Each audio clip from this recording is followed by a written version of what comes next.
আসসালামু আলাইকুম।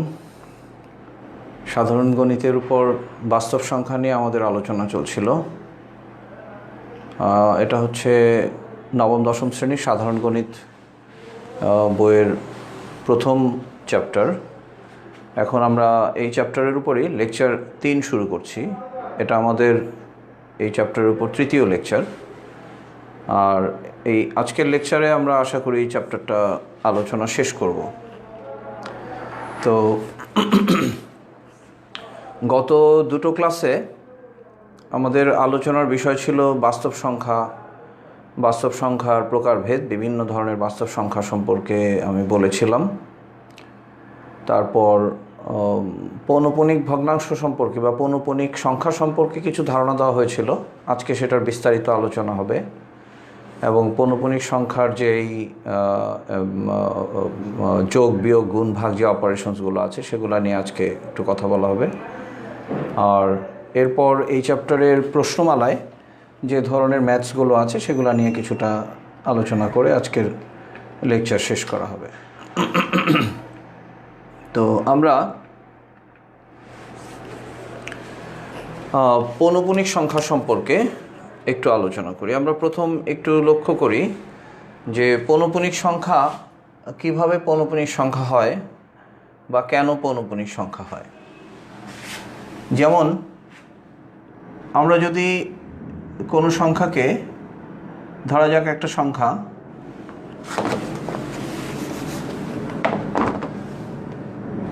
374 একটা সংখ্যা, এই সংখ্যাটাকে যদি আমরা 10 দিয়ে ডিভাইড করি তাহলে সংখ্যাটা 3.74 এ পরিণত হয়। যদি আমরা একটা সংখ্যাকে 10 দিয়ে ডিভাইড করি তাহলে সংখ্যাটা 3.74 এ পরিণত হয়। যদি আমরা সংখ্যাটাকে, আমরা একটু দেখি এই সংখ্যাটাকে 9 দিয়ে ডিভাইড করলে সংখ্যাটা কি হয়, 374। যদি আমরা 9 দিয়ে ডিভাইড করি বোঝা যাচ্ছে যে এই সংখ্যাটা 374 এর চেয়ে এটা ডেফিনেটলি এই সংখ্যাটা গ্রেটার দেন 374/10, কারণ যেহেতু আমরা হরকে 1 কমিয়ে ফেলেছি তাই এই সংখ্যাটার চেয়ে বড় হবে। এখন আমরা দেখি এটা ভাগ করলে সংখ্যাটা কি হয়, 374 ডিভাইডেড বাই 9, 374 4 নং 36, 36, তারপর 7 ডিভাইডেড বাই 7 থেকে 6 এটা হবে 1, এখানে 4, তারপর 9 কে 9, তারপর এখানে 5 হবে, আমরা দশমিক দিয়ে একটা শূন্য দিব,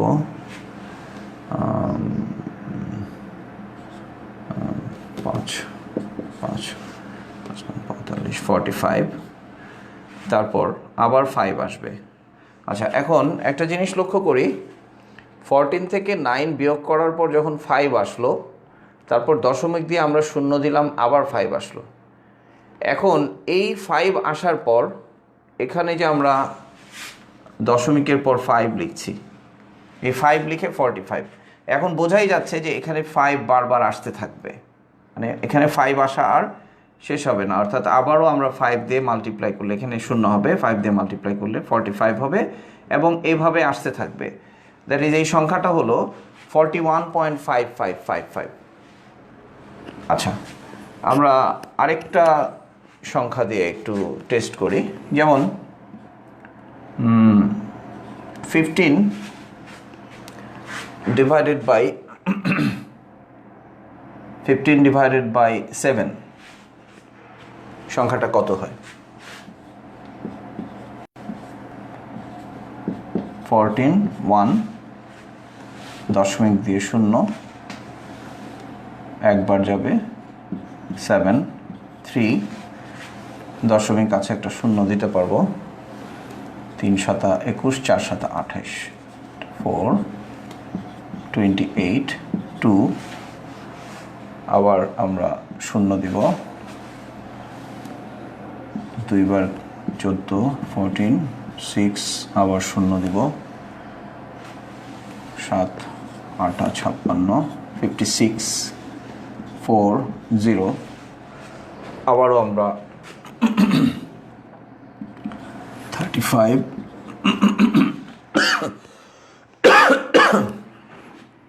5, 0। আমরা এই ডিভিশনটা করে যেতে থাকবো যতক্ষণ না পর্যন্ত এখানে যেমন আমরা 1 পেয়েছি, 3 পেয়েছি, 2 পেয়েছি, 6 পেয়েছি, 4 পেয়েছি। কখনো যদি এদের যে কোনো একটা সংখ্যা চলে আসে তখন আমরা বুঝবো এরপর থেকে জিনিসটা রিপিট করতে থাকবে, আমরা সে পর্যন্তই ভাগ কন্টিনিউ করব। আচ্ছা, এই 5 বার যাওয়ার পর এটা 5 7 35, 5 আসলো, এখন আমরা 7 7 49, এই যে আমরা 49 লিখলাম, এখন আমাদের এখানে 1 আসলো, এই যে আমরা লক্ষ্য করি 1 কোথায় ছিল, 1 এসেছিল এখানে। আচ্ছা, 1 আসার পর এখানে 1 আসলো, আমরা একবার দিলাম, তার মানে এই যে এখন যদি আমরা এখানে একটা 0 দেই তাহলে আবার 1, 7, এখানে আসবে 3, 28, তার মানে আবার 4, তার মানে এরপর থেকে সংখ্যাটা 142857 142857 142857 এরকমভাবে সংখ্যাটা কন্টিনিউ করতে থাকবে। তার মানে এই ভাগফলটা হচ্ছে 2.142857। এই পুরো জিনিসটা রিপিট হবে, পুনরাবৃত্ত হবে, এটাকে আমরা বলি পৌনঃপুনিক। 2.142857 এরকম পৌনঃপুনিক। আচ্ছা, এখন আমরা দুইটা এক্সাম্পল দেখলাম যে দুই ক্ষেত্রে পৌনঃপুনিক আসলো। তো এই ধরনের সংখ্যাকে আমরা বলি আবৃত্ত দশমিক ভগ্নাংশ, এবং এটা এক ধরনের অসীম ভগ্নাংশ, অর্থাৎ এই সংখ্যা আসতেই থাকে। এটা হচ্ছে অসীম আবৃত্ত দশমিক ভগ্নাংশ। আর যে ভগ্নাংশগুলোকে ভাগ করলে আমরা শেষ করে ফেলতে পারবো, অর্থাৎ ভাগ নিঃশেষে বিভাজ্য, আমি প্রথমে একটা উদাহরণ দেখাবো, তারপর আমরা এই সম্পর্কে আবার একটু বলবো। যেমন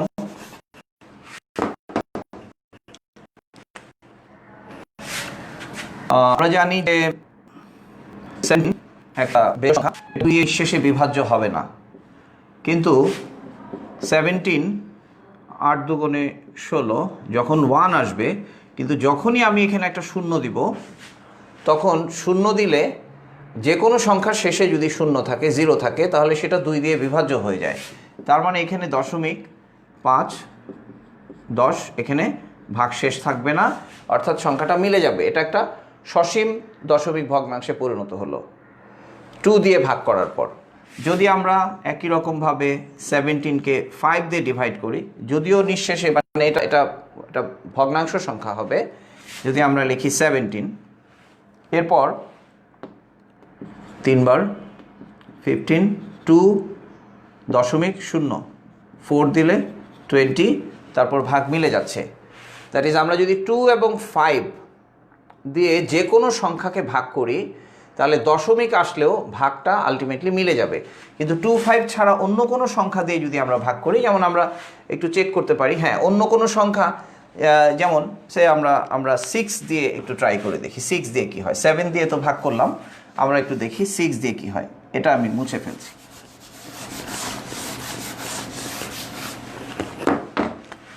যেমন আমরা সেই 15কেই ট্রাই করি 6 দিয়ে ডিভাইড করতে।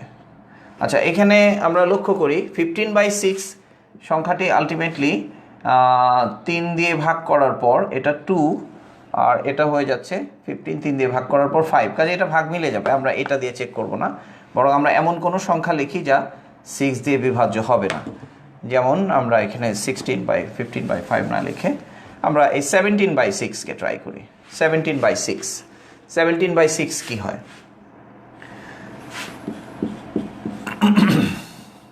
মানে 12, 12, এখানে 5.0,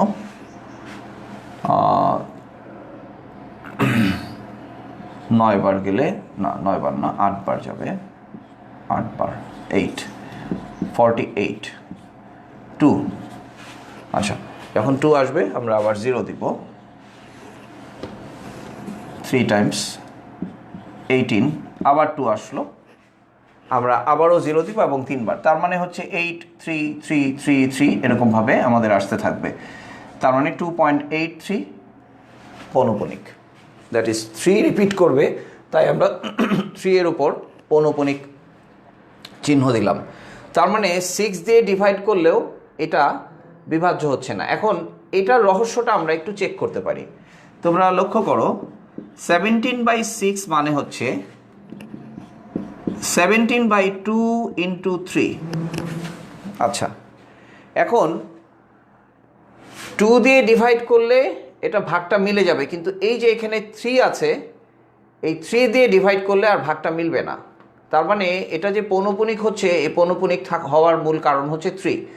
এই অংশটুকু একটা সসীম পৌনঃপুনিক দশমিক ভগ্নাংশ, সসীম দশমিক ভগ্নাংশ, কিন্তু সসীম দশমিক হবে, কিন্তু এই 3 দিয়ে ডিভাইড করার কারণে এটা পৌনঃপুনিক হয়ে যাচ্ছে। কাজেই এটা তোমরাও যদি নিজেরা বিভিন্ন সংখ্যা দিয়ে চেক করো, একটু নিজেরা গবেষণা করো, তাহলে তোমরাও এই ব্যাপারটার রহস্য বুঝতে পারবে। আমি এটার ব্যাপারে তোমাদেরকে একটু ইঙ্গিত দিলাম যাতে বিষয়টা তোমাদের নজরে আসে আর কি। তো এখন যাই হোক, তো আমরা এই যে পৌনঃপুনিক দশমিক ভগ্নাংশ সম্পর্কে জানলাম, যে পৌনঃপুনিক দশমিক ভগ্নাংশ, যেমন এই পৌনঃপুনিক দশমিক ভগ্নাংশ থেকে কিভাবে আমরা একটা ভগ্নাংশতে রূপান্তর করতে পারি সেটা সম্পর্কে আমরা এখন জানব।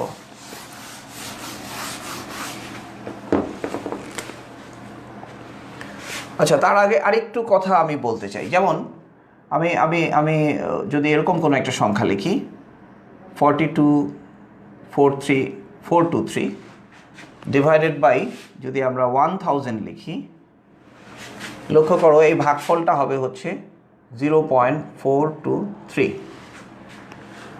এখানে ইন্টারেস্টিং ব্যাপার হচ্ছে, যদি আমরা 423-কে 1000 থেকে 1 কম, দ্যাট ইজ 999 দিয়ে যদি ডিভাইড করি, তাহলে ফলাফলটা হবে 0.423423423423।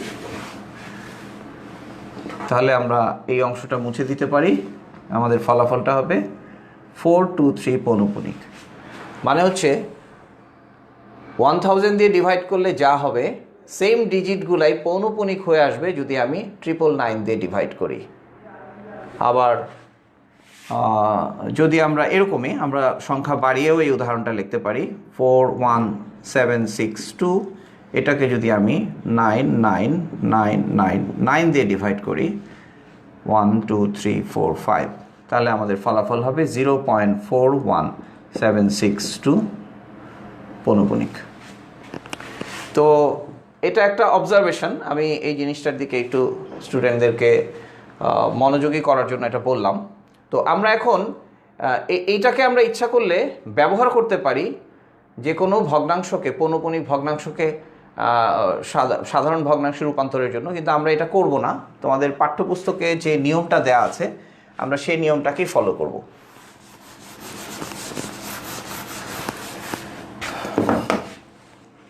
আচ্ছা, আমরা একটা পৌনঃপুনিক ভগ্নাংশ যদি এরকম থাকে যে 2.71462, ধরা যাক আমার 462 এর উপর পৌনঃপুনিক আছে।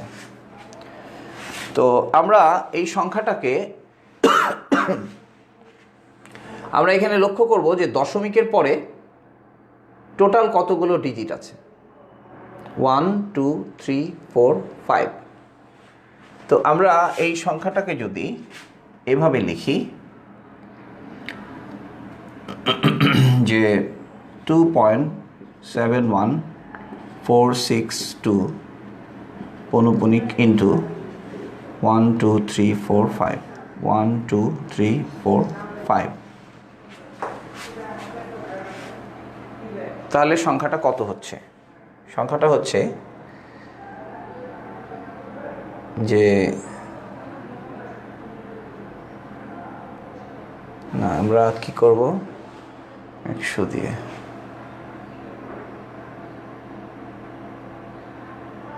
আচ্ছা, আমাদের কাজ হচ্ছে, আমি একটু চিন্তা করে দেখি, 2.71462 10 to the power 5 একটু দেখে নিই।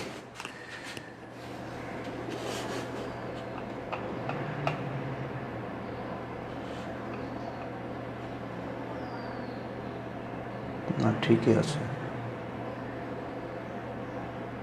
না ঠিকই আছে। এটা দিয়ে মাল্টিপ্লাই করব। মাল্টিপ্লাই করলে আমরা যা পাবো সেটা হলো এই দশমিক সংখ্যা এখানে চলে আসবে, দশমিকটা চলে আসবে। আচ্ছা, না, এটাকে এখানে আরেকটু কাজ করতে হবে আমাদের আগে। 2.71462 এখানে আমি পৌনঃপুনিক লিখছি, কিন্তু আসলে এই সংখ্যাটা কিন্তু এরকম।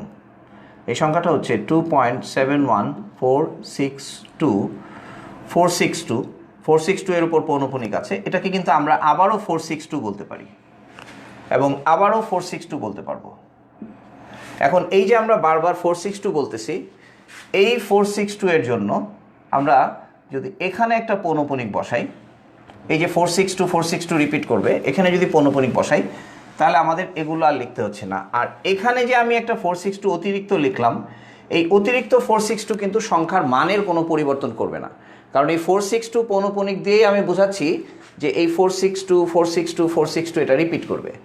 সো এখানে আর একটু ভুল হয়েছিল যে এই জায়গায় আমি এখন এই সংখ্যাটাকে আমি এখানে দশমিকের পর যে যতগুলো ঘর আছে 1 2 3 4 5, তাহলে এই 1 2 3 4 5 এই 5টা জিরো দিয়ে আমি এটাকে মাল্টিপ্লাই করব।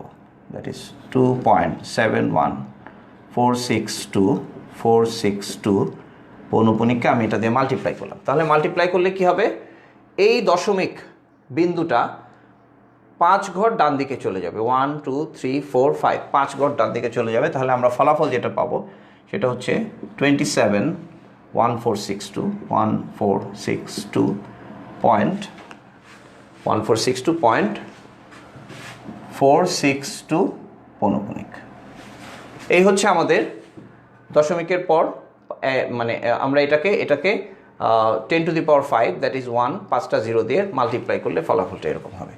এরপর আমরা আরেকটা কাজ করব, সেটা হচ্ছে এই আমি একটা সংখ্যা পেলাম, এটা হচ্ছে একটা পৌনঃপুনিক সংখ্যা যেটার দশমিকের ডান দিকে যে ঘরগুলো আছে, যে সংখ্যাগুলো আছে, এগুলো সবটাই পৌনঃপুনিক। এখন এখান থেকে যদি আমরা কোনো একটা সংখ্যা, সে এখানে একটা কিছু আছে, তারপর 0.462 পৌনঃপুনিক এরকম থাকে, তাহলে যদি আমরা বিয়োগ করি তাহলে এই পৌনঃপুনিক অংশ বাদ হয়ে যাবে। তো এটাই হচ্ছে আমাদের উদ্দেশ্য। তো সেরকম একটা ফর্ম বানানোর জন্য আমরা যেটা করব সেটা হচ্ছে এই যে এই সংখ্যাটাকে আমরা এখন করব। এখন সংখ্যাটাকে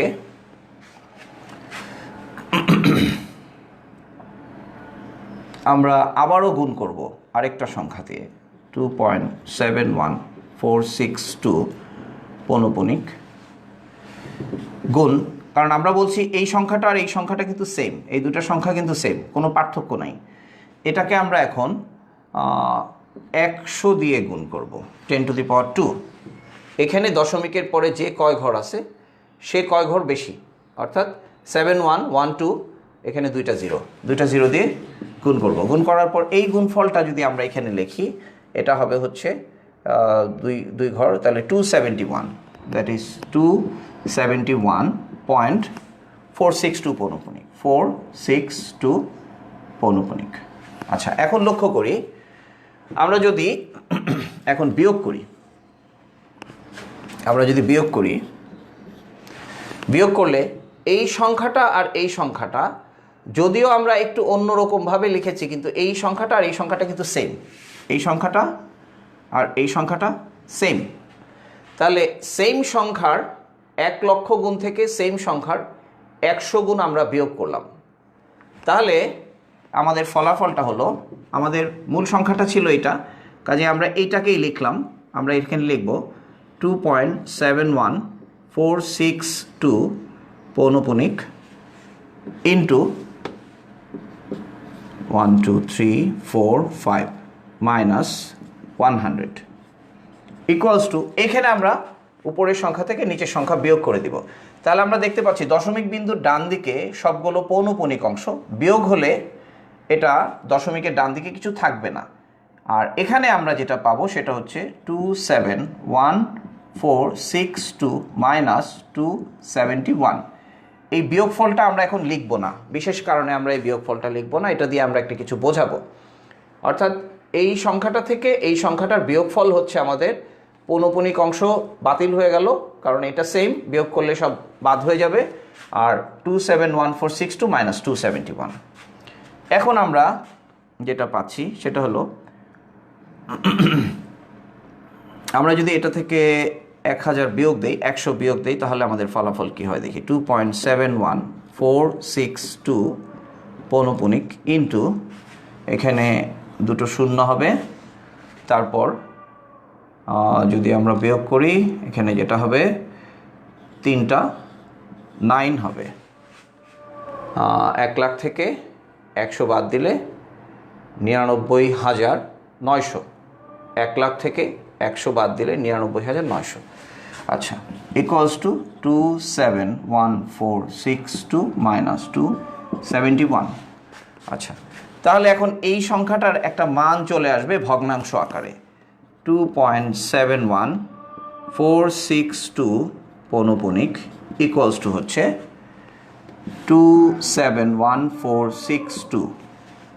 আমরা লক্ষ্য করি এখানে যা আছে এখানেও ঠিক তাই, অর্থাৎ সম্পূর্ণটা সংখ্যা দশমিক এবং পৌনপুনিক বাদ দিয়ে এখানে লেখা হয়েছে, সেখান থেকে বিয়োগ করা হলো 71কে, অর্থাৎ দশমিকের পৌনপুনিক ছাড়া যে সংখ্যার অংশটুকু আছে সেই অংশটুকু, দ্যাট ইজ 271কে বিয়োগ করা হলো। আর ভাগ করতে হবে কত দিয়ে? 99900। লক্ষ্য করি এখানে 9-এর যে সংখ্যা, এই 9-এর সংখ্যা হচ্ছে যতগুলো সংখ্যার উপর পৌনপুনিক আছে তার সমান। 3টা সংখ্যার উপর পৌনপুনিক ছিল, এখানে 3টা 9 হলো। আর দশমিকের ডান দিকে পৌনপুনিক ছাড়া সংখ্যা ছিল দুটো, কাজে এখানে শূন্য হচ্ছে দুটো। তার মানে আমরা এখান থেকে নিয়মটা জেনে ফেললাম যে যে কোনো পৌনপুনিক সংখ্যাকে যদি আমরা ভগ্নাংশে প্রকাশ করতে চাই, এখন এটা বিয়োগ করে এই ভগ্নাংশটার মানটাকে আমরা বের করব, তারপরে ভাগ করে এটাকে লঘিষ্ঠ আকারে প্রকাশ করতে পারবো। আর এই হচ্ছে এটার ভগ্নাংশ রূপ। তার মানে আমরা বুঝতে পারলাম যে যে কোনো পৌনপুনিক সংখ্যাকে আমরা যদি ভগ্নাংশে প্রকাশ করতে পারি তাহলে আমাদের নিয়মটাও প্রকাশ করতে চাই, তাহলে আমাদের নিয়মটা কি? নিয়মটা হচ্ছে যে আমি সংখ্যা দিয়ে আমি একটু এরকমভাবে লিখি, যে সংখ্যা যদি এরকম হয় A B C point P Q R S, ধরা যাক আর এবং এস এর উপর পৌনপুনিক আছে বা আর এস টি, এটা যদি সংখ্যার রূপ হয়, এবিসি হচ্ছে 3টা অঙ্ক, যে কোনো 3টা অঙ্ক, P Q R S T যদি দশমিকের পরের অঙ্কগুলো হয়, তাহলে এটাকে আমরা এভাবে লিখব। প্রথম আমরা কাউন্ট করব যে কতগুলো ডিজিটের উপর পৌনপুনিক আছে, 1 2 3। তাহলে আমরা এই 3 এর জন্য, বা এটা আর এস, এটা আরও বেশিও হতে পারতো, আমি উদাহরণে জাস্ট বলছি, আর এস টি এখানে আমরা এটা বললাম 999, 3টা। আর দশমিক বিন্দুর ডান দিকে পি কিউ হচ্ছে 2টা ডিজিট, সো 2টা ডিজিটের জন্য আমরা লিখলাম 00। তারপর এই সবটাকে লিখে ফেলব, এ B C P Q R S T, এটা থেকে আমরা বিয়োগ করব হচ্ছে পৌনপুনিক বাদে বাকি অংশটুকু, অর্থাৎ এ বি সি পি কিউ, এ বি সি পি কিউ। এই হচ্ছে আমাদের যে কোনো পৌনপুনিক সংখ্যাকে ভগ্নাংশে প্রকাশ করার নিয়ম। এখন আমি যে শুরুতে একটা কথা বলছিলাম যে 4762 ডিভাইডেড বাই, আমরা যদি 4টা 0 দেই তাহলে এটা হয় 0.4762, আর যদি 4762 ডিভাইডেড বাই 4টা 9 দেই, 4টা 9 দেই, তাহলে এটা হয় 0.4762 পৌনপুনিক। এখন এই যে আমরা এটা বললাম, আমরা এই নিয়ম দিয়ে এটাকে আমরা একটু জাস্টিফাই করে দেখতে পারি যে 0.4762 পৌনপুনিক, এটা কি হবে এই নিয়মের আলোকে দেখি। এখানে হচ্ছে আমাদের যে কয়টা সংখ্যার উপর পৌনপুনিক আছে, যে কয়টা ডিজিটের উপর, ততগুলো 9 লিখতে হবে। আর এখানে পৌনপুনিক ছাড়া কোনো ডিজিট নাই, যেহেতু পৌনপুনিক ছাড়া কোনো ডিজিট নাই তাই আমরা এখানে কিছু লিখব না, এখানে কিছু লিখব না। আর সম্পূর্ণটা সংখ্যা হচ্ছে 4762, সেখান থেকে আমাকে কিছুই বিয়োগ করতে হবে না, 0। তার মানে এই নিয়মের সাথেও এই উদাহরণটা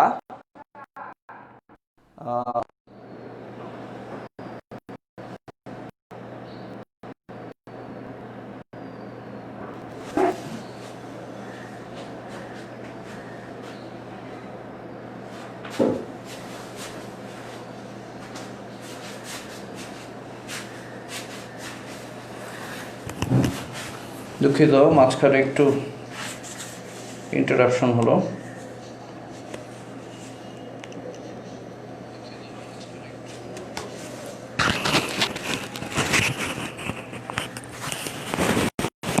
আচ্ছা, আমরা জানলাম যে কিভাবে কোনো পৌনপুনিক সংখ্যাকে আমরা সাধারণ ভগ্নাংশে পরিণত করতে পারি, সেটার পদ্ধতি।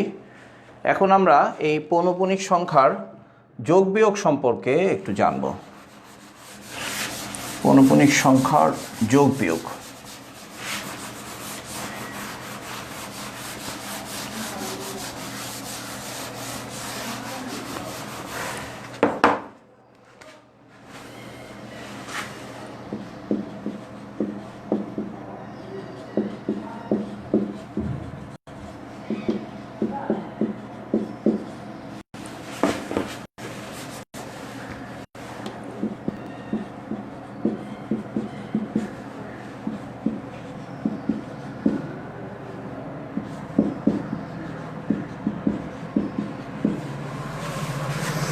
পৌনঃপুনিক সংখ্যার যোগ বিয়োগ।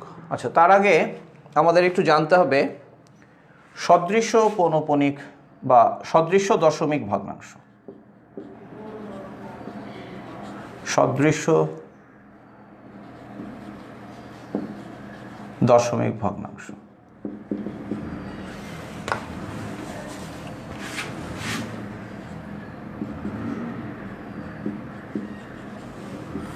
আচ্ছা, তোমরা ছোটবেলায় যখন ভগ্নাংশের যোগ বিয়োগ শিখেছো মনে আছে যে ধরা যাক আমাদের যদি 2/7 একটা ভগ্নাংশ হয়, তার সাথে যদি আমাকে যোগ করতে হয় 3/5, তাহলে আমরা যে কাজটা করি সহজ করে বোঝানোর জন্য, যেটা প্রথম শেখানো হয় এরকমভাবে যে দুটি ভগ্নাংশের হরকে সেম করতে হয়। দুটি ভগ্নাংশের হরকে সেম করতে হয়। সে কারণে আমরা এটাকে লিখতে পারবো, এইটাকে হর এবং লবকে আমরা 5 দিয়ে মাল্টিপ্লাই করি, এখানে 10 হয়ে যায়, এটাকে 5 দিয়ে মাল্টিপ্লাই করলে হয় 35, প্লাস এটাকে হর এবং লবকে 7 দিয়ে মাল্টিপ্লাই করি, এটা 21 হয়ে যায়, আর এটাও 35 হয়ে যায়। তখন সেম হর হওয়ার কারণে আমরা সহজেই দুটি সংখ্যাকে যোগ করতে পারি। তো এইটার সাথেই সামঞ্জস্য রেখেই কিন্তু আসলে দশমিক ভগ্নাংশকেও আমরা সদৃশ্য দশমিক ভগ্নাংশে রূপান্তরিত করতে পারি। আমরা যে কোনো একটা দশমিক ভগ্নাংশ যদি লিখি 2.473, আর আরেকটা দশমিক ভগ্নাংশ যদি আমরা লিখি 2.473, এবং ধরে নিলাম আমার 73 এর উপর পৌনঃপুনিক আছে। তো যদি 73 এর উপর পৌনঃপুনিক থাকে, তাহলে এই ভগ্নাংশের সাথে আমরা আরেকটা ভগ্নাংশ যদি চিন্তা করি 4.71, তাহলে সদৃশ্য দশমিক বানানোর জন্য আমার যেটা করতে হবে সেটা হচ্ছে এই পৌনঃপুনিক অংশটাকে আমরা পৌনঃপুনিক, যেমন এখানে মনে হচ্ছে যে এখানে কোনো পৌনঃপুনিক অংশ নাই, কিন্তু আমরা ভাবতে পারি যে এখানে পৌনঃপুনিক অংশ আছে। সেই পৌনঃপুনিক অংশটা কি? সেই পৌনঃপুনিক অংশ হচ্ছে 0 0 0 0 0। এরকমভাবে অনেকগুলো জিরো বারবার আছে, এটা যদি আমরা চিন্তা করি তাহলে এই সংখ্যাটার মানের কোনো পরিবর্তন হবে না। ঠিক এখানেও যদি আমরা চিন্তা করি যে 73 এর পর আবার 73 আবার 73 এরকমভাবে থাকবে, তাহলেও কিন্তু এটার মানের কোনো পরিবর্তন হবে না। এখন যদি আমরা এই সংখ্যাটাকে এইখানে পৌনঃপুনিক বসিয়ে দেই, তাহলে কিন্তু সংখ্যাটা পুনরাবৃত্ত হলে সংখ্যাটা তার আগের মানটাই, আচ্ছা আমি এটা মুছে ফেলার কারণে আগের সংখ্যাটা আমার ছিল 4.73, আমি এখানে সংখ্যাটা লিখে রাখি 2.473 পৌনঃপুনিক সংখ্যাটা ছিল এত। তো এখন আমি যেটা করলাম, এই সংখ্যার সাথে এই সংখ্যাকে যখন যোগ বিয়োগ করব, তো তখন আমরা এই 73কে রিপিট করলাম, পৌনঃপুনিক করলাম, পৌনঃপুনিক করে এই 71 এর উপর কোনো পৌনঃপুনিক নাই, আর 47 এর উপর পৌনঃপুনিক এখানে 7 এর উপর ছিল। আমরা পৌনঃপুনিকটাকে সরানোর জন্য এটাকে রিপিট করে এখন যদি আমি এইখানে পৌনঃপুনিক দিয়ে দিই, তাহলে কিন্তু এই দুইটা সংখ্যার মধ্যে আমরা একটা সদৃশ্যতা খুঁজে পেলাম। তাহলে এভাবে আমরা পৌনঃপুনিক এবং পৌনঃপুনিক ছাড়া সংখ্যার সদৃশ্যতা তৈরি করতে পারি। তো এই দুইটা সংখ্যাকে যদি আমরা এখন যোগ বিয়োগ করি, আমরা যোগ বিয়োগ করতে পারবো, যোগ বিয়োগের প্রক্রিয়া আমরা আসছি। তো এখন এই যে সদৃশ্য পৌনঃপুনিকে রূপান্তরের জন্য আমাদের যে কাজটা করতে হবে সেটার সাধারণ নিয়মটা সম্পর্কে আমি এখন একটু বলছি। যে ধরা যাক এখানে আমাদের যদি এরকম একাধিক সংখ্যা, তিনটা সংখ্যা নিয়ে আমি একটা উদাহরণ দিচ্ছি, 3.41276 ধরা যাক এখানে পৌনঃপুনিক আছে, আরেকটা সংখ্যা হচ্ছে 2.176, এখানে 76-এর উপর পৌনঃপুনিক আছে। আরেকটা সংখ্যা হচ্ছে 1.927, এখানেও ধরলাম যে 7-এর উপর পৌনঃপুনিক আছে। এখন আমরা দেখতে পাচ্ছি একটা সংখ্যায় পৌনঃপুনিকবিহীন সংখ্যা হচ্ছে 2 ঘর, আরেকটা সংখ্যায় পৌনঃপুনিকবিহীন হচ্ছে 1 ঘর, আরেকটা সংখ্যায় পৌনঃপুনিকবিহীন হচ্ছে 2 ঘর। আর এই সংখ্যাতে পৌনঃপুনিক আছে 3টা ঘরের মধ্যে, আর এই সংখ্যাটায় পৌনঃপুনিক আছে 2 ডিজিটের মধ্যে। তো আমরা যে কাজটা করব সেটা হচ্ছে যে 2 ডিজিট এবং 3 ডিজিটে যে পৌনঃপুনিক আছে আমরা দেখব যে 2 এবং 3-এর লসাগু কত। 2 এবং 3-এর লসাগু হচ্ছে 6, 2 এবং 3-এর লসাগু হচ্ছে 6। আর আমরা এই উদাহরণটা থেকে আমরা বুঝতে পারছিলাম যে যোগ বিয়োগ করার ক্ষেত্রে পৌনঃপুনিক এবং পৌনঃপুনিক ছাড়া সংখ্যার মধ্যে আমরা যোগ বিয়োগ করলে আমাদের ভুল হবে। কাজেই যে সংখ্যার উপর পৌনঃপুনিক নাই সেই লাইনে সবগুলো সংখ্যাই পৌনঃপুনিকবিহীন থাকতে হবে, আর যে সংখ্যার উপর পৌনঃপুনিক আছে সেই লাইনে সবগুলো সংখ্যা পৌনঃপুনিক যুক্ত থাকতে হবে। তাহলে আমাদের তাহলে আমাদের যোগে বা বিয়োগে কোনো ভুল হবে না। তো এখন আমরা যেটা করব, এই সংখ্যাগুলোকে রূপান্তরিত করে লিখব। 3.41276, আমরা লক্ষ্য করি এখানে 2 ঘর পর পৌনঃপুনিক আছে, আর 2, 3-এর পর 2, 3-এর লসাগু হচ্ছে 6। তো এখন আমরা যেটা করব সেটা হচ্ছে প্রথম সংখ্যাটাকে আমরা এইভাবে লিখব। আমরা একটু লিখি 3.41276 পৌনঃপুনিক ইকুয়াল টু, এই সংখ্যাটাকে আমরা লিখব 3.41276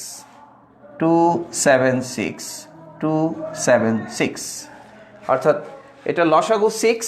তো আমরা 6 ডিজিট পর্যন্ত এটাকে কন্টিনিউ করব এবং আমরা এখানে পৌনঃপুনিক দিব। তারপর 2.176, আমরা 2.176 আমাদের পৌনঃপুনিক ছিল 76-এর উপর। আমরা এখানে এই লসাগু পরিমাণ এইটাকে পুনরাবৃত্ত করব, 7. এখন লক্ষ্য করো, যদি আমরা এখানে পৌনঃপুনিক বসিয়ে দেই তাহলে যখন এটা আবার রিপিট করবে সংখ্যাটা সেই আগের মতোই রিপিট করবে। আমাদের পরবর্তীতে লিখতে হবে 67. আমাদের অর্ডারটা একটু ডিফারেন্ট মনে হলো, কিন্তু আলটিমেটলি সংখ্যাটা কিন্তু অভিন্নই থাকতেছে। 76 যদি আমরা বারবার বলি তাহলে যা হয় 67 বারবার বললেও ফলাফল একই থাকবে। তাহলে আমরা এইভাবে করে এটাকে সদৃশ্য পৌনঃপুনিকে রূপান্তর করলাম। তারপর 1.927, এখন 7-এর উপর পৌনঃপুনিক, কাজে আমরা 7-কে বারবার লিখে এরকম 6 ডিজিট লিখে এটাকে কমপ্লিট করলাম পৌনঃপুনিক। আচ্ছা, এখন আমরা এই সংখ্যাগুলোকে যোগ করব। এই যে আমরা যোগটা করব, যোগ করার ক্ষেত্রে আমরা যদি চিন্তা করি 6, 7, 6, 13, 13 আর 7 হচ্ছে 13 আর 7 20-এর 0, হাতে 2 থাকবে, 7 আর 2 9, 9, 6, 15, 15 আর 7 22-এর 2, হাতে 1 থাকবে, 2 আর 1 3, 7, 3 10, 10 আর 7 17, 17, 7, আবার হাতে 1 থাকবে, 6 আর 1 7, 7, 6, 13, 13 আর 7 20, 20-এর 0, হাতে আবার 2 থাকবে। এই 2 থাকার জন্য 7 আর 2 9, 9, 7, 16, 16 আর 7 হচ্ছে আমাদের 23, 23-এর 3, হাতে আবার 2 থাকবে। আচ্ছা, আমরা এখানে লক্ষ্য করি এখানে হলো 23 হয় ফলাফল, আর এইখানে ফলাফল হয় এখানে এগুলা যোগ করে 20 হয়েছিল এবং 20-এর হাতের 2 যুক্ত হয়ে এখানে 23 হলো। তাহলে এখানে একটা হাতে 2 থাকে, এটা আমরা মনে রাখবো। তারপর 23-এর 3, হাতে 2, 2, 2, 4, 6, 4, 10, 10 আর 7 17 7, আবার হাতে 1 থাকবে, 1 আর 1 2, 2 2 4, 7 4 11, 7 4 11। আচ্ছা, এখানে পৌনঃপুনিক দিতে হবে, এখানে পৌনঃপুনিক,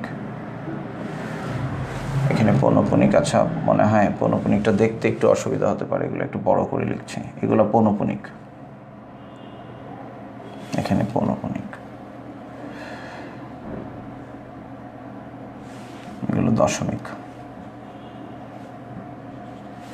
আচ্ছা, এখন এটা 17 7, হাতে 1, 1 আর 1 2, 7 আর 2 9, 9 আর 2 11 1, আবার হাতে 1, 4 আর 1 5, 5 আর 1 6, 9 6 15, 5, আবার হাতের 1, এখানে দশমিক, 1 আর 1 2, 2 2 4, 4 3 7। যদি আমার যোগে ভুল না হয়ে থাকে তাহলে এটা হচ্ছে আমাদের ফলাফল। আমরা এখানে পৌনঃপুনিক বসালাম, কিন্তু এখানে একটা প্রবলেম হচ্ছে যে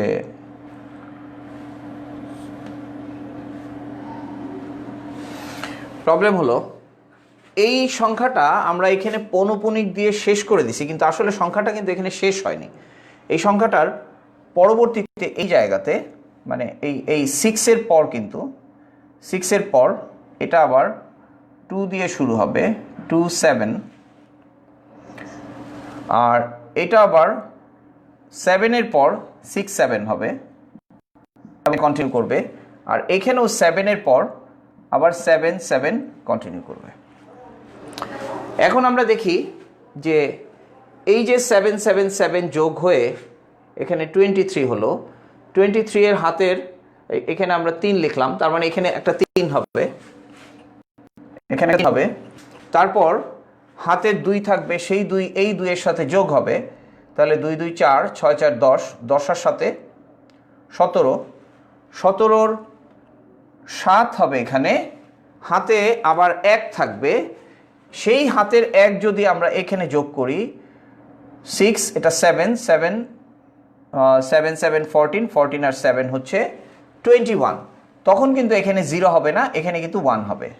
সো আমাদের কাজটা হচ্ছে যে যখন আমরা এই পরবর্তী এই 2টা ঘরের ব্যাপারে আমরা একটু চিন্তা করব। আমরা যদি দেখি যে এই 2 ঘর যোগ করে এমন কোনো সংখ্যা এখানে হয় যেই সংখ্যা থেকে হাতে কোনো সংখ্যা পাওয়া যায়, তাহলে সেই সংখ্যাটা পরবর্তীতে আমাদের যোগফলের সাথে যোগ করতে হবে। তো এই জন্য আমরা এই যোগফলটা যোগ করে আমরা সঠিক পৌনঃপুনিক যোগফলটা আমরা এখানে পাবো, 7.51। 7 এর উপর পৌনঃপুনিক থাকবে, তারপর 30.720, এখানে পৌনঃপুনিক, এই হচ্ছে আমাদের, সরি, এই 0 1 যোগ করার জন্য এখানে হচ্ছে 1, এই হচ্ছে আমাদের পৌনঃপুনিকের যোগফল। এখন এটা নিশ্চয়ই বোঝা যাচ্ছে যে এখানে আমাদের হাতে 1 থাকার জন্য আমরা 1 যোগ করলাম। এমন হতে পারতো যে এই সংখ্যাগুলো যদি আর একটু বড় সংখ্যা হতো তাহলে হাতে 2 থাকতে পারতো। তাহলে এখানে আসলে আমাদের জন্য যেটা সেফ, তোমাদের বইতে যদিও সেকেন্ড নিয়ম হিসাবে ব্যাখ্যা করা হয়েছে এভাবে, কিন্তু আমি যেটা অ্যাপ্রিসিয়েট করব, স্টুডেন্টরা যখন এই যোগ বিয়োগগুলো করবে, যোগগুলো যখন করবে, তখন এইভাবেই অতিরিক্ত 2টা ঘর লিখে নেবে। কখনো কখনো আরও বেশি ঘর লেখার প্রয়োজন হতে পারে যদি আমরা 3টার চেয়ে বেশি সংখ্যাকে যোগ করি, অর্থাৎ যখন আমার হাতে 2 3 4 5 এরকম থাকবে, তখন কিন্তু এখানে হাতে 1 2 3 এরকম আরও বেশি সংখ্যা আসতে পারবে। কাজেই আমাদের এটা ডিপেন্ড করতেছে যে এই বেশিরভাগ ক্ষেত্রে যে যোগগুলো আমাদের করতে হয়, সেই যোগগুলোর ক্ষেত্রে এরকম 2টা বা 3টা সংখ্যার ক্ষেত্রে আমরা যোগ করি। আরও বেশি সংখ্যার ক্ষেত্রে যখন যোগ করব তখন সংখ্যাটাকে আলাদা করে লিখেও যোগ করতে পারি, তাতে আমাদের এই ডিফিকাল্টিটা আমরা ওভারকাম, মানে এই ডিফিকাল্টিটাকে আমরা এড়িয়ে চলতে পারবো।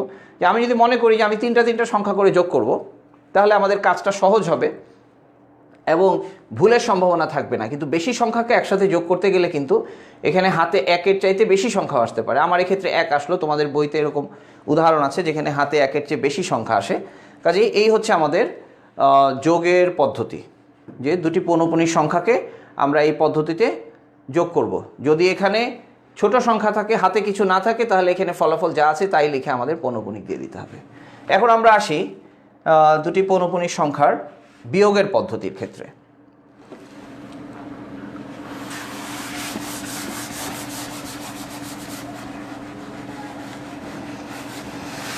ধরা যাক আমাদের এই দুটো সংখ্যাকেই আমাদের বিয়োগ করতে হবে। 3.41276 থেকে 2.176 এই সংখ্যাটাকে আমরা বিয়োগ করব। তাহলে বিয়োগের ক্ষেত্রেও আমরা সদৃশ পৌনঃপুনিক বানাবো। তো এখানে আমাদের কাজটা একটু সুবিধা হচ্ছে, হ্যাঁ না সুবিধা না, এখানেও আমাদের এটা 2 ঘর, এটা 1 ঘর, কাজে আমরা পৌনঃপুনিক ছাড়া 2 ঘর রাখবো, আর পৌনঃপুনিক যুক্ত 3 আর 2 এর লসাগু হচ্ছে আমাদের 6, কাজে আমরা এখানেও এটাকে এরকমভাবেই রূপান্তর করব। এটাকে আমরা লিখব 3.41, তারপর 276 এভাবে পুনরাবৃত্ত হবে। আমরা এখানে পৌনঃপুনিক দিলাম আর এখানে দশমিক। আচ্ছা, তারপর 2.176 সেটাকে ওইভাবেই লিখলাম 2.176, তারপর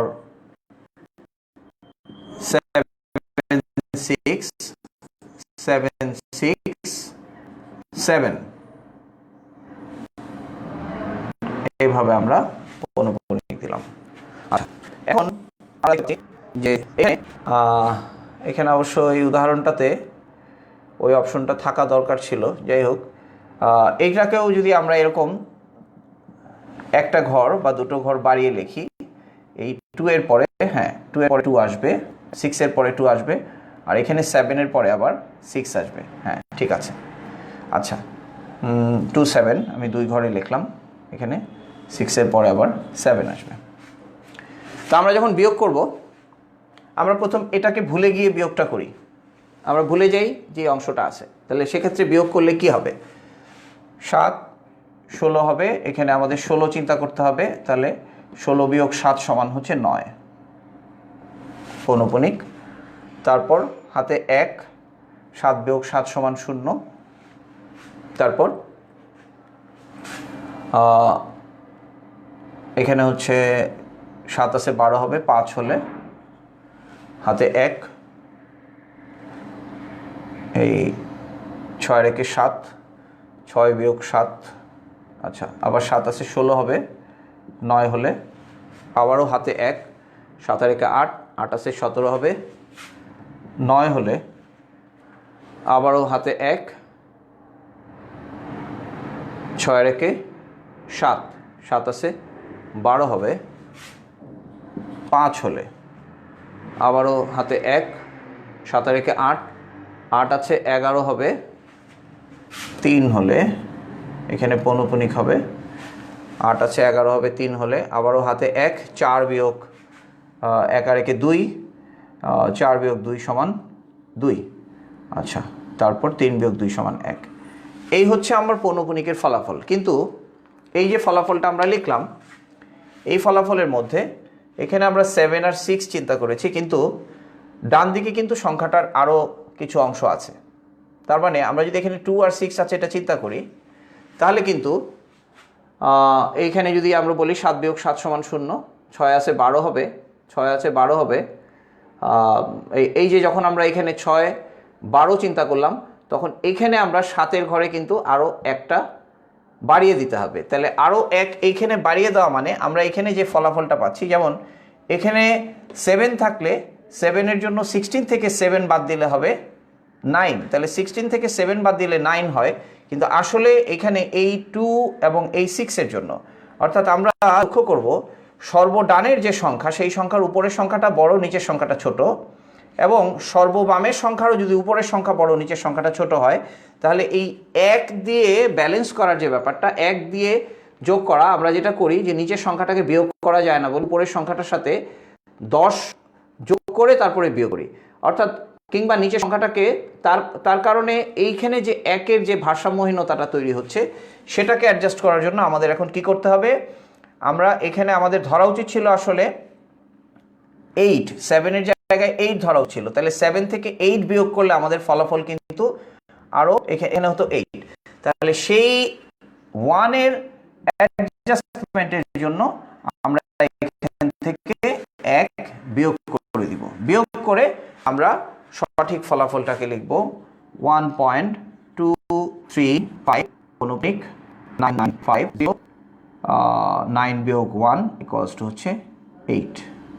তাহলে এই হচ্ছে আমাদের সঠিক ফলাফল। এবং বিয়োগের ক্ষেত্রে একটা জিনিস লক্ষ্য করি যে বিয়োগের ক্ষেত্রে আমাদের এই 1-এর চেয়ে বেশি অ্যাডজাস্টমেন্ট আসলে প্রয়োজন হয় না, কারণ সবসময়ই আমরা ছোট সংখ্যা থেকে বড় সংখ্যা বিয়োগ করার জন্য আমরা যেটা করি সেই সংখ্যাটাকে, যেমন এখানে 2 থাকলে এটাকে 12 বানাই, এই 12 বানানোর জন্যই আমরা পরবর্তী সংখ্যায় 1কে যোগ করি। তো কাজেই যোগের ক্ষেত্রে যেরকম আমাদের হাতে 1 থাকতে পারে, হাতে 2 থাকতে পারে, বিয়োগের ক্ষেত্রে হাতে 1 ছাড়া অন্য কিছু থাকে না। কাজেই বিয়োগের ক্ষেত্রে ব্যাপারটা তুলনামূলকভাবে কিছুটা সহজ। তো কিন্তু এটা খেয়াল রাখতে হবে যে এই বিয়োগটা যেন আমরা তখন না করি যদি এখানে এরকম হয় যে ধরা যাক কোনো ক্ষেত্রে যদি এরকম হতো যে কোনো একটা সংখ্যা, আমি একটা উদাহরণ বানিয়ে বললেই মনে হয় ভালো হয়।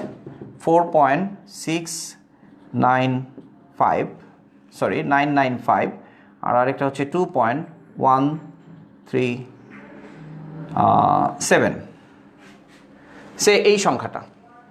এবং আমি সহজ করার জন্য এই পুরোটার উপরই পৌনঃপুনিক দিচ্ছি, এই পুরোটার উপরই পৌনঃপুনিক বোঝানোর জন্য আমরা এই কাজটা করতেছি। আমরা যদি এটাকে বিয়োগ করি, বিয়োগ করলে 5 থেকে 7 বিয়োগ করা যায় না, এটাকে আমরা 15 ধরব। তাহলে এখানে হবে 8, তারপর 3 আর 4 9 মাইনাস 4 ইকুয়ালস টু হচ্ছে 5, তারপর 9 মাইনাস 1 ইকুয়ালস টু হলো 8 পৌনঃপুনিক 0.2, তার মানে 4 তার মানে এটার রেজাল্ট হচ্ছে 2.858। আচ্ছা, লক্ষ্য করি এখানে কি আমাদের 1 বিয়োগ করার কোনো প্রয়োজন আছে কিনা। 1 বিয়োগ করার প্রয়োজন নেই। কি করে বুঝবো প্রয়োজন নেই? হচ্ছে আমরা যদি এটাকে আবার রিপিট করি 995 এক গ্রুপকে আমরা রিপিট করলাম, আবার 137 এটাও এক গ্রুপকে রিপিট করলাম। এখন আমরা এই পুরো গ্রুপ সহ আমরা বিয়োগটা করে দেখি। এই যে 9 থেকে 3 বিয়োগ করা যাবে, এখানে 6 হবে। 9 থেকে 1 বিয়োগ করা যাবে, এখানে 8 হবে। তার মানে এখানে হাতে আসার কিছু নাই। অর্থাৎ এই বিয়োগে যদি হাতে আসার মতো কিছু না থাকে, অর্থাৎ সর্ববামেরটার দিকে খেয়াল রাখতে হবে যে এখানে যদি কিছু বিয়োগ করার মতো, বিয়োগ করলে যদি হাতে আসার মতো কিছু না থাকে তাহলে এখানে এই বিয়োগটা করতে হবে না।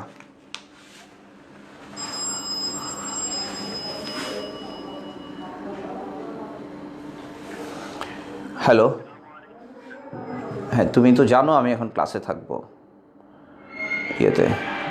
আচ্ছা তুমি চলে আসো, হ্যাঁ হ্যাঁ।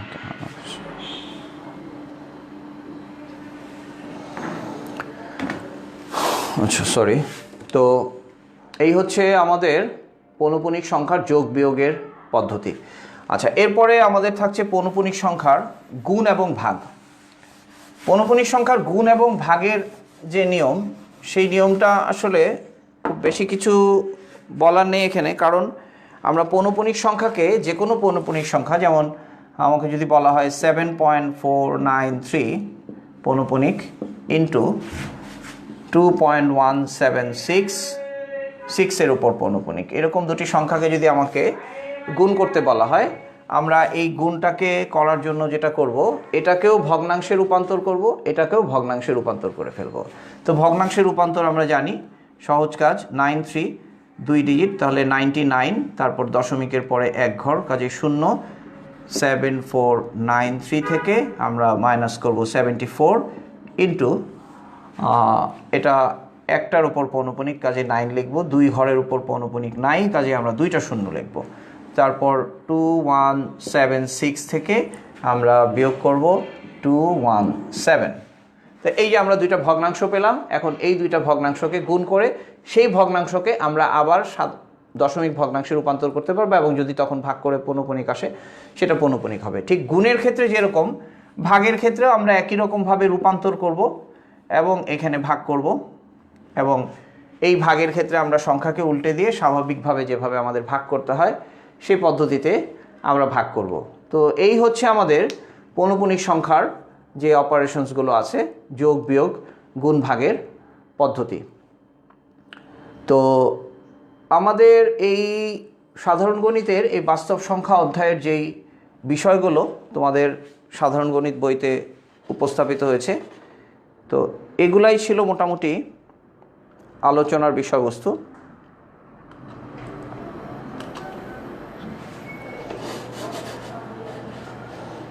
একটু দেখি আমি আর কোনো বিষয়কে মিস করে গেলাম কিনা।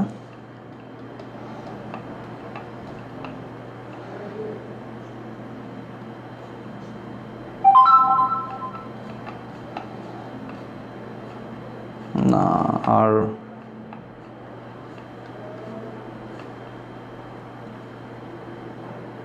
আচ্ছা হ্যাঁ, আরেকটা বিষয় আসলে এই চ্যাপ্টারে রয়ে গেছে, সেটা হচ্ছে সংখ্যার বর্গমূল বের করা। এই বিষয়টা নিয়ে একটু আলোচনা করার দরকার। এই পদ্ধতিটাও আসলে ছোট ক্লাসেই শেখানো হয়, কিন্তু এই নবম দশম শ্রেণীতে এটাকে আবার একটু রিমাইন্ডার দেওয়ার জন্যই আলোচনা করা হয়েছে। কোনো সংখ্যার বর্গমূল বের করার পদ্ধতি, ভাগ পদ্ধতির বর্গমূল। আর আমরা জানি যে যে সকল সংখ্যা বর্গমূল পূর্ণ সংখ্যা হয় সেগুলোকে আমরা বর্গের নামতা দিয়ে খুব সহজেই বর্গমূল বের করতে পারি। যেমন আমরা আজকাল শিক্ষার্থীরা সবাই ক্যালকুলেটরে বেশি অভ্যস্ত হয়ে যাওয়ার কারণে অনেক শিক্ষার্থী আসলে এই নিয়মটা ভুলে গেছে যে কিভাবে এটাকে বের করতে হবে। যেমন আমি খুব সহজ একটা এক্সাম্পল দিয়ে প্রথম শুরু করি। যেমন 625, এই সংখ্যাটার বর্গমূল বের করতে হবে আমাদের। তো বর্গমূল বের করার জন্য আমরা প্রথম একটু বর্গের নামতা চিন্তা করব। বর্গের নামতা চিন্তা করব কিভাবে, যে আমরা প্রথম দেখব যে সংখ্যাটা কত ডিজিট দিয়ে তৈরি। এই সংখ্যাটা 3টা ডিজিট দিয়ে তৈরি। তো 3টা ডিজিট দিয়ে যদি তৈরি হয় তাহলে 3 ডিজিট দিয়ে তৈরি হওয়ার কারণে সংখ্যাটার আমরা প্রথম ঘরটার দিকে লক্ষ্য রাখব। 6, প্রথম ঘর হচ্ছে 6। এই 6-এর জন্য আমরা বর্গের নামতা পড়ব। 1 স্কোয়ার হচ্ছে 1, 2 স্কোয়ার হচ্ছে 4, 3 স্কোয়ার হচ্ছে 9। তাহলে 2 স্কোয়ার হচ্ছে 4। তাহলে আমরা 2 দিয়ে এটার বর্গের নামতার সাথে মেলানোর চেষ্টা করব। তাহলে আমরা জানি 2 হচ্ছে 4। এখন আমরা 6 থেকে 4কে বিয়োগ করব, বিয়োগ করে আমরা পাচ্ছি 2। তো সাধারণ ভাগের ক্ষেত্রে যেরকম আমরা 1 ঘর করে নামাই, বর্গের ভাগের ক্ষেত্রে আমরা 2 ঘর করে নামাবো। অর্থাৎ এখানে আমরা 25 নামাবো। আর এই যে আমরা এখানে 2 পেলাম, এই 2কে আমরা এখানে ডাবল করে লিখব। এই 2 এর ডাবল লিখব। 2 এর ডাবল হচ্ছে 4। এখন আমরা আবার এমন কোনো সংখ্যা খুঁজব যেই সংখ্যাটা এখানে বসালে আমাদের 225 হয়। আমরা এখানে যা বসাবো, ধরা যাক আমি এখানে 1 বসাই। 1 বসাই 1 দিয়ে গুণ করলে এটা হবে 41। না, আমরা আরও বেশি বসাতে পারবো। আমরা যদি 2 বসাই তাহলে আবার 2 দিয়ে মাল্টিপ্লাই করলে হবে 84, আরও বেশি বসাতে পারবো। তো এরকমভাবে বসাতে বসাতে আমরা একটু খেয়াল করি, এখানে যেহেতু 5 আছে, কাজেই আমরা একটু 5 দিয়ে চেক করে দেখি আমাদের গুণটা মিলে কিনা। তাহলে 5 দিয়ে চেক করলাম, 5 হচ্ছে 25 এর 5, হাতে থাকলো 2, তারপর 4 × 5 হচ্ছে 20, এই 2 যোগ হয়ে 22 হয়ে গেল, আমাদের ভাগ মিলে গেল। এখন যেই সংখ্যাটাতে এখানে মিলে যাবে আমরা সেই সংখ্যাটাকে এখানে বসাবো। তার মানে আমরা 625 এর বর্গমূল হচ্ছে 25। তাহলে এভাবে করে আমরা ভাগ পদ্ধতিতে বর্গমূল বের করতে পারি। এখন আমরা একটু চিন্তা করি যে যদি এখানে 5 না থেকে 7 থাকতো তাহলে আমরা কি করতাম। 7 থাকলে আমাদের এখানে 7 নামতো, আমাদের এখানে 7 নামতো। এখানে 7 নামলেও আমাদের 5ই দিতে হতো। আমরা এখানে 5 দিলাম, 5 দিয়ে মাল্টিপ্লাই করার জন্য এখানে 225 হলো, তার মানে এটা মিলল না। তাহলে 7 থেকে আমরা 5কে বিয়োগ করব। 5কে বিয়োগ করে আমরা পাবো 2। এখন আমাদের এই ক্ষেত্রে নিয়ম হচ্ছে যে আমরা এই 7 থেকে 5কে বিয়োগ করে যে 2 পাবো, এখন আমরা সবসময় দশমিকের জন্য 2টা করে শূন্য বসাবো। এমনি সাধারণ দশমিকের ভাগের ক্ষেত্রে দশমিকের জন্য একটা শূন্য বসাতে হয়, বর্গের ভাগের ক্ষেত্রে দশমিকের জন্য আমরা 2টা শূন্য বসাবো। এই 2টা শূন্য বসায়ে আমরা এই সংখ্যাটা, এখানে যে সংখ্যাটা আছে সেটা ডাবল এখানে বসাবো, দ্যাট ইজ আমরা এখানে 50 বসাবো। এরপর আমরা সেই একই রকমভাবে নামতা পড়তে থাকবো। 50-র পর কত দিলে আমাদের এই সংখ্যাটার সাথে মিলবে, আমরা 1 দিয়ে শুরু করব। আমরা দেখতেছি 1 দিয়ে শুরু করলেও এটা মিলছে না। তার মানে হচ্ছে যে আমরা এখানে শূন্য দিয়ে যদি চিন্তা করি, হ্যাঁ শূন্য দিয়েই দিলাম, তাহলে এটা হবে 0। তার মানে এখানে আমরা একটা শূন্য দিব, তারপরে আবার বিয়োগ করব। বিয়োগ করার পর এটা 200, থাকলো। এখন আমরা আবার আরও 2টা শূন্য বসাবো, আবার আরও 2টা জিরো।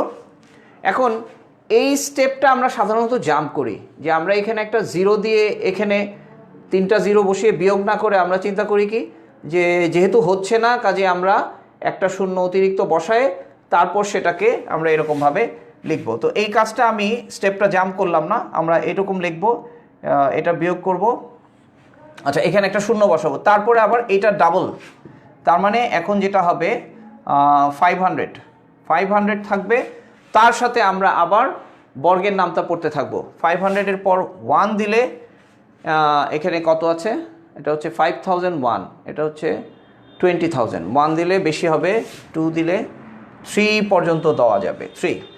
যদি আমরা 3 দেই তাহলে 3 দিলে যেটা হবে 9 0, তারপর আবারও 0, তারপর 3 দিয়ে যদি 5কে মাল্টিপ্লাই করি 15। 4 দিলে হবে না, বোঝাই যাচ্ছে, কারণ 4 দিলে এখানে 20 হয়ে যাবে, আর এই 4-এর জন্য অতিরিক্ত হবে, কাজে আমাদের ভাগ মিলবে না। আচ্ছা এখন আমরা এই যে আমরা 3 দিলাম সেই 3টাকে আমরা এখানে বসিয়ে দেব, তারপর আমরা আবার বিয়োগ করব। 9 9 আছে 10 হবে, 1 হলে হাতে 1 1 আছে 10 হবে, 9 হলে হাতে 1 1 আছে 10 হবে, 9 হলে হাতে 1, 6 আছে 10 হবে, 4 হলে হাতে 1 1 আর 2 বিয়োগ সমান 0। তাহলে এই আমাদের 4991 হলো। এখানে আমরা আবারও 2টা জিরো বসাতে পারবো এবং এই সংখ্যাটাকে ডাবল করে, এই যে 2503, এই সংখ্যাটাকে ডাবল করে আমরা 5006 এইরকমভাবে সংখ্যাটাকে লিখব। তারপরে আবারও বর্গের নামতা পড়তে থাকবো, বর্গের নামতা পড়ে এখানে যে সংখ্যাটা বসাবো সেই সংখ্যাটা দিয়েই এই পুরো সংখ্যাটাকে গুণ করে এখানে লিখব, লিখে এভাবে কন্টিনিউ করব। এবং এখানে বোঝা যাচ্ছে যে সাধারণ ভাগে যেরকম পুনরাবৃত্ত হওয়ার একটা সম্ভাবনা থাকে, তো সংখ্যা এখানে ডাবল করে আসার কারণে সংখ্যার পুনরাবৃত্তির কোনো সম্ভাবনা থাকে না। অর্থাৎ কোনো, এখান থেকে আমরা বুঝতে পারতেছি যে কোনো সংখ্যার বর্গমূল যদি পূর্ণ সংখ্যা না হয়, তাহলে সেই বর্গমূল নির্ণয়ের ক্ষেত্রে এখানে যেভাবে সংখ্যাগুলো আসতে থাকবে সেই সংখ্যা কখনো পুনরাবৃত্ত পৌনঃপুনিক হবে না, অর্থাৎ সংখ্যা কখনো রিপিট করবে না, কারণ এখানে আমরা সবসময় এই ভাগগুলোকে চেঞ্জ করে ফেলতেছি, কাজে এটা কখনো রিপিট করবে না। কাজে আমরা কিন্তু এখান থেকে একটা জিনিস মোটামুটি প্রমাণ করে ফেললাম বা বুঝিয়ে ফেললাম যে √627 একটা অমূলদ সংখ্যা, এটা একটি অমূলদ সংখ্যা।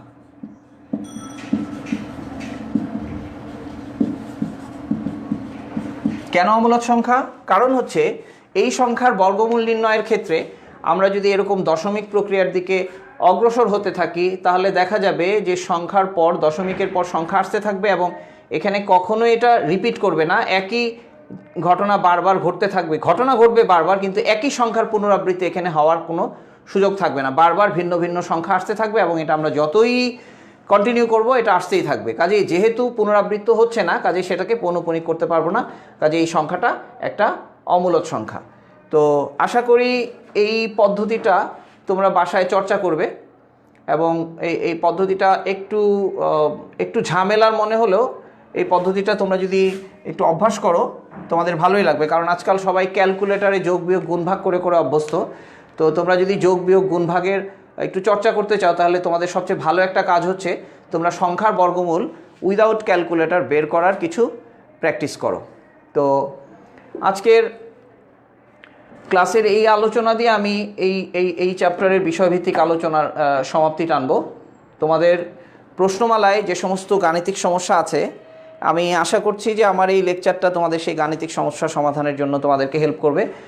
যেমন সংখ্যার বর্গমূল নির্ণয়ের পদ্ধতি দেখানো হলো এবং এই সংখ্যাটা একটা অমূলদ সংখ্যা যে হবে কেন হবে সেটারও আমি একটা মোটামুটি তোমাদের একটা ব্যাখ্যা দিয়ে বা একটা ধারণা দেওয়ার চেষ্টা করলাম। তো আমাদের আগামী লেকচারটা হবে সেট ফাংশনের উপর। তো সেট ফাংশনটা হচ্ছে এমন একটা টপিক যেটা তোমাদের সাধারণ গণিত এবং উচ্চতর গণিত দুটোতেই আছে, কাজেই এই সেটের উপর আলোচনাটা এমনভাবে হবে যাতে সাধারণ গণিত এবং উচ্চতর গণিতের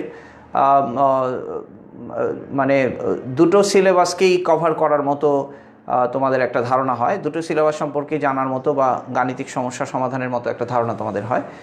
তো সেভাবেই ইনশাল্লাহ নেক্সট ক্লাস হবে। তো নেক্সট ক্লাস হবে আগামী পরশুদিন মঙ্গলবার সকাল 9টায়। তো ইনশাল্লাহ আগামী ক্লাসে আবার তোমাদের সাথে দেখা হবে। তো আজকে আমি এখানে শেষ করছি। আল্লাহ হাফিজ।